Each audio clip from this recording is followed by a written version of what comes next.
News पर views में आप सबका स्वागत है। अब बात करेंगे एक और नई कंपनी की जो शेयर बाजार में उतरने की कर रही है तैयारी और इसका आईपीओ आने के लिए तैयार है। कल से खुलेगा आईपीओ। कंपनी का नाम है विनलास बायोटेक। विनलास बायोटेक 2001 में कंपनी की हुई थी शुरुआत और घरेलू फार्मास्यूटिकल फॉर्मुलेशन, कॉन्ट्रैक्ट डेवलपमेंट और मैन्युफैक्चरिंग ये सारे कारोबार करती है कंपनी। फार्मा स्पेस की कंपनी है, कॉन्ट्रैक्ट मैन्युफैक्चरिंग और बाकी दूसरे कारोबार करती है ये कंपनी। आइए पहले आपको इशू की जानकारी दे दूं। इशू का प्राइस है 448 से 460 रुपए और बाकी 3 इशू की तरह ये भी कल ही खुलने जा रहा है, 6 अगस्त को बंद होगा। 30 शेयरों की लॉट साइज में आप अप्लाई कर सकते हैं। 165 करोड़ का फ्रेश इशू है और ऑफर फॉर सेल 236 करोड़ का है। तो ये है आपके लिए इशू की टोटल साइज 400 करोड़ के आसपास की बनती है और इशू के बाद कंपनी का मार्केट कैप इशू प्राइस पर 1000 करोड़ रुपए के आसपास का होता है। आइए हमारे साथ कंपनी के मैनेजिंग डायरेक्टर हितेश विनलास साहब कार्यक्रम में शामिल हो रहे हैं। बड़ी यंग, डायनेमिक और वेल एजुकेटेड उनका प्रोफाइल मुझे नजर आ रहा है। आईआईटी बीएचयू से सेरामिक्स इंजीनियरिंग में बैचलर्स की डिग्री ली है आपने। जॉर्जिया इंस्टीट्यूट ऑफ टेक्नोलॉजी से मटेरियल साइंस और इंजीनियरिंग में मास्टर्स किया है। यूनिवर्सिटी ऑफ शिकागो से भी मास्टर्स डिग्री ली है और घरेलू trade, generics, OTC brands, exports, SBUs के सेटअप में बड़ी भूमिका रही है हितेश जी की और मैनेजमेंट के क्षेत्र में 13 सालों से ज्यादा का अनुभव आप रखते हैं। इंटेल यूएसए के अमेरिका में इंटेल कॉर्पोरेशन के साथ भी आप काफी लंबे समय तक काम कर चुके हैं और अप्रैल 2020 से यानी कि लगभग साल सवा साल पहले से इस कंपनी के आप एमडी हैं। हितेश विनलास साहब, बहुत बहुत स्वागत है आपका। अगर शायद आपका प्रोफाइल पढ़ के मैं सरनेम को कोरिलेट नहीं करता तो मैं समझता था कि आप एकदम प्रोफेशनल एमडी हैं, लेकिन आप प्रोफेशनल एमडी के साथ साथ शायद प्रमोटर भी हैं। आप दोनों ही हैं, राइट सर? जी जी जी, मैं प्रोफेशनल भी हूं और फाउंडर फैमिली, मेरे पिताजी ने ये कंपनी शुरू करी थी 2001 में, तो I am a professional promoter. जी। अच्छा सर, ये बताइए कि आप तो इतनी सारी डिग्रीज, इतनी सारी पढ़ाई कर आके आप अमेरिका में भी रहे, इंटेल वगैरह के साथ भी काम किया, तो फिर ये एंटरप्रेन्योर बनने का कहाँ से दिमाग में आइडिया आ गया? या फिर पिताजी ने कहा कि चलो आ जाइए, बढ़िया काम है, आप आगे बढ़ा पाएंगे, ऐसा कुछ हुआ है? जरा आपकी ये वाली स्टोरी बताएं सर। जी सर, एक्चुअली मेरी फैमिली जो है, विनलास फैमिली, मेरी 3 जनरेशन से हम एंटरप्रेन्योर ही रहे हैं। मेरे दादा ने पहली कंपनी स्टार्ट करी थी 1936 में और फैमिली बिजनेस टुगेदर था 2010 तक। उसके बाद फिर मेरे फादर और हमने विनलास बायोटेक को लेके अलग से आगे चले हैं। और जब मैं वापस आया तो मेरा एक ड्रीम भी यही था कि इसको एक नेक्स्ट लेवल पे लिया जाए।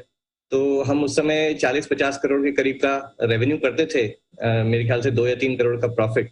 तो आज उससे लगभग हमने 10 गुना अपनी कंपनी को ग्रो भी किया है और मेरे हिसाब से बहुत ही एक rewarding personally also and giving employment to almost 1000 people. 1000 employees हमारे परमानेंट हैं, 1000 कॉन्ट्रैक्ट। तो एक बड़ा फुलफिलिंग जर्नी रही है अभी तक। मेरे हिसाब से तो शुरुआत ही है। जी बिल्कुल, बहुत अच्छा। और हमें भी अच्छा लगता है जब इस तरह से यंग एंटरप्रेन्योर्स आगे बढ़े और कुछ नया और बड़ा करने की सोचें। अच्छा सर, आगे बढ़े उससे पहले एक बार जरा अब आप अपनी कंपनी के बिजनेस के बारे में बताइए। आपकी कंपनी करती क्या है? क्योंकि बायोटेक में, फार्मा में बहुत सारी कंपनियां, हजारों कंपनियां लिस्टेड है, तो अलग से क्या है, मतलब आपकी कंपनी में क्या खास है और बिजनेस मॉडल भी बताएं सर। देखिए सर, हमारी कंपनी विनलास बायोटेक लिमिटेड जो है वह एक उसमें 3 वर्टिकल है। पहला जो 85% है CDMO, contract development and manufacturing.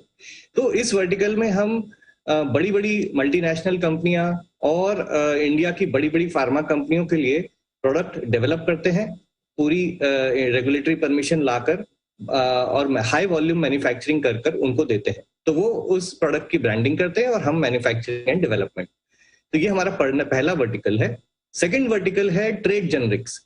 तो जैसा कि आप लोग सब जानते हैं कि इंडिया में ऑलमोस्ट 6.5 लाख गांव और कस्बे हैं जहां पे डॉक्टर्स भी कम हैं और केमिस्ट शॉप से ही डिस्पेंसिंग होती है मेडिसिन की। तो ये एक बहुत बड़ी मार्केट अपॉर्चुनिटी है जिसको कि हम इस सेकंड वर्टिकल से टारगेट कर रहे हैं और इसमें हमारे खुद के बनाए हुए प्रोडक्ट और मार्केटेड बाय अस आल्सो, ये हम इस ट्रेड जेनरिक्स वर्टिकल में हिंटरलैंड ऑफ इंडिया में इस बिजनेस को बिल्ड करने की कोशिश कर रहे हैं। ये बहुत फास्ट ग्रोइंग और वास्ट अपॉर्चुनिटी बिजनेस है। एंड थर्ड वर्टिकल है हमारा एक्सपोर्ट्स, तो जिसमें हम ROW मार्केट्स जैसे कि south east Asia, Africa, CIS countries, इन कंट्रीज को टारगेट करके इसे बिल्ड कर रहे हैं। तो सेकंड वर्टिकल, फर्स्ट वर्टिकल हमारा 85% है contribution to the revenue, second vertical 10% और एक्सपोर्ट्स जो है वो 5%। तो ये हमारा एक तरीके से बेसिक जी जी। तो सर, तो जो मैं समझाऊं इसका मतलब ये कि मैक्सिमम रेवेन्यू 85% का कारोबार आपका कॉन्ट्रैक्ट मैन्युफैक्चरिंग से आ रहा है, तो वहां पर तो फिर मार्जिन फिक्स ही रहते होंगे। आपको ऑर्डर देने वाली कंपनियों को भी पता है कि आपकी कॉस्ट ऑफ रॉ मटेरियल क्या है, कॉस्ट ऑफ मैन्युफैक्चरिंग क्या है और हमें कितने में बेचना है। तो ये जो मार्जिन फिर आपके 12.5 से 13% की रेंज में है पिछले 3 सालों के, ये ऐसे के ऐसे रहेंगे, न कम होंगे न ज्यादा? सर, इसमें एक्चुअली क्या है कि देयर आर 2 मॉडल ऑपरेट करते हैं इंडस्ट्री में। एक जहां पे कि कॉन्ट्रैक्ट मैन्युफैक्चरिंग है और एक जहां पे कॉन्ट्रैक्ट डेवलपमेंट एंड मैन्युफैक्चरिंग है। तो जो पहला वर्टिकल है उसमें लगभग केवल 1% हमारा कॉन्सेंट्रेशन है। 99% हमारे बिजनेस जो है कॉन्ट्रैक्ट डेवलपमेंट एंड मैन्युफैक्चरिंग से है। तो इसमें ये प्रोडक्ट जो बनाए गए हैं इनमें हमारी टीम, R&D टीम ने ही आइडिएट किया है, उसी को हमने R&D लेवल पे, बैच लेवल पे बनाया, रेगुलेटरी परमिशन लेके आए, स्टेबिलिटी डेटा, स्केल अप और सारी टेक्नोलॉजी और प्रोसेस रेसिपी की ओनरशिप हमारी है। तो इस के चलते इस प्रोडक्ट में प्रोडक्ट बाय प्रोडक्ट मार्जिन काफी वेरी करते हैं, पर हमारे कस्टमर्स जानते हैं, ये बात आपकी सच है।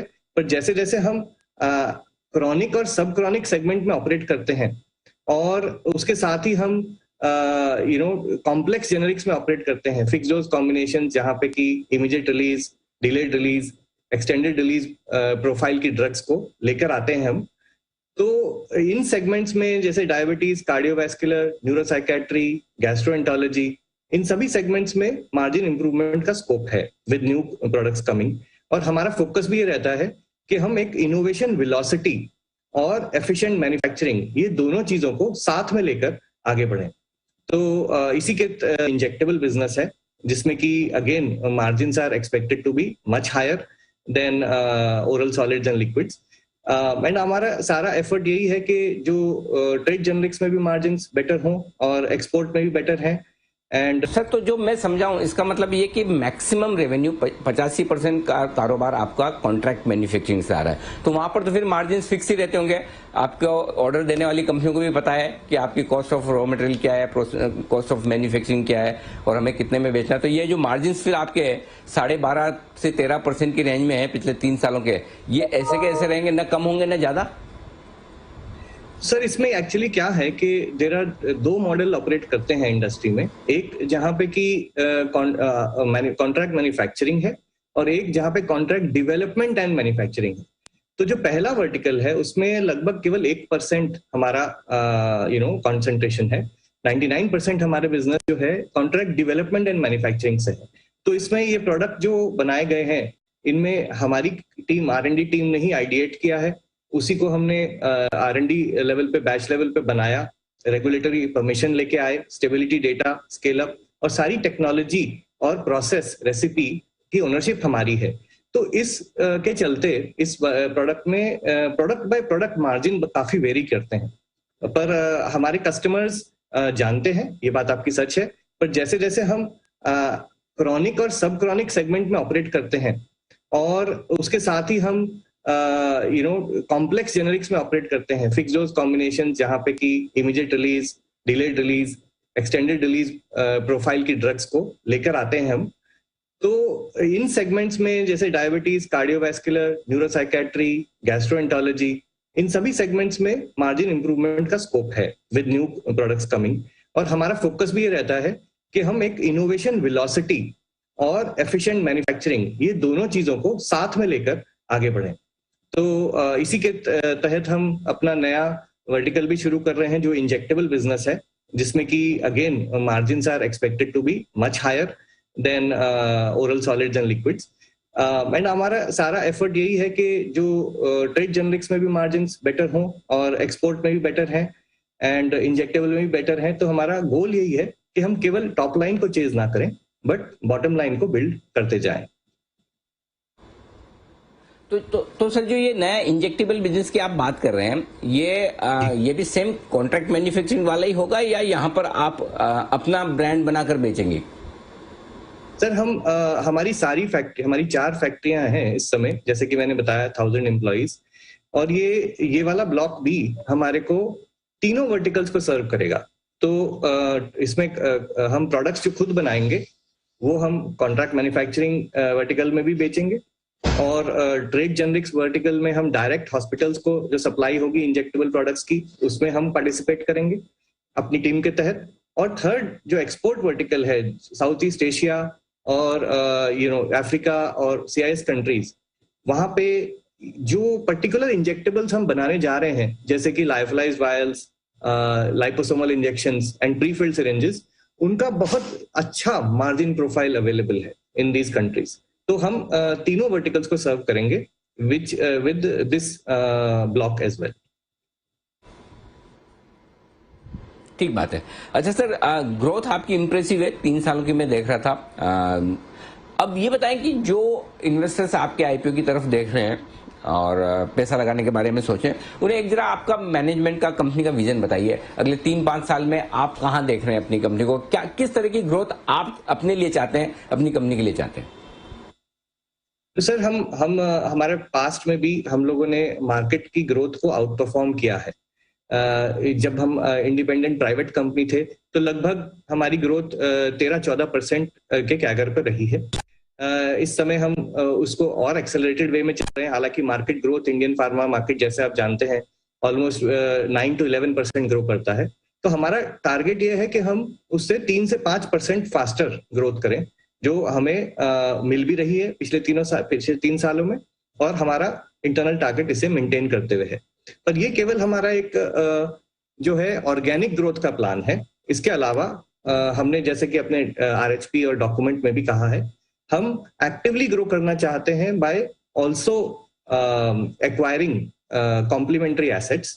जैसे कि इंजेक्टेबल हम खुद बनाने जा रहे हैं, वैसे अदर डोजेज फॉर्म्स भी हैं जो हम अपने तीनों वर्टिकल में कमर्शलाइज कर सकते हैं और बहुत अट्रैक्टिवली ग्रो कर सकते हैं। तो हम ऑर्गेनिक और इनऑर्गेनिक में दोनों में फोकस करते हुए मार्केट को आउट परफॉर्म करने का इंटेंट रखते हैं। ओके, तो चलिए ये है आपके लिए आगे का प्लान और विजन। हितेश विंडला साहब, बहुत बहुत शुक्रिया आपका हमारे लिए वक्त निकालने के लिए। उम्मीद करते हैं कि आपके IPO को बढ़िया रेस्पॉन्स मिले और प्राइमरी बाजार से सेकेंडरी मार्केट में आपकी जो पारी की शुरुआत हो रही है वो दमदार, लंबी और बेहतरीन हो। Thank you. तो ये थे टॉप मैनेजमेंट से बातचीत। विंडलास बायोटेक ये एक और IPO है, ये भी कल ही खुलने जा रहा है। कल 4 IPO खुलने की तैयारी में। वक्त एक छोटे से